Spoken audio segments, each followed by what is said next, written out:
హల్లెలూయా. 3 దినాలు ఉపవాసం ఉన్నారండి. నీనెవే పట్టణస్థులు 40 దినాలు ఉపవాసం ఉన్నప్పుడు దేవుని ఉగ్రత నుండి వారు తప్పించుకొనలేదా?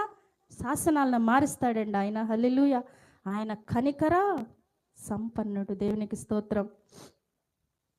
ఈ రీతిగా ఉన్నప్పుడండి నాకు ఉద్యోగం వచ్చేటప్పుడు శాసనాలంటే గుర్తొచ్చింది.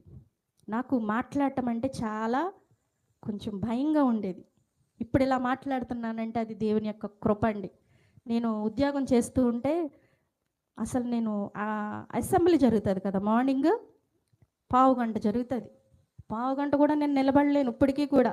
కానీ ఇక్కడ దేవుని సన్నిధానంలో నుంచున్నప్పుడు మాత్రమే నేను నిలబడగలను. శక్తినిచ్చేది ఆయనే.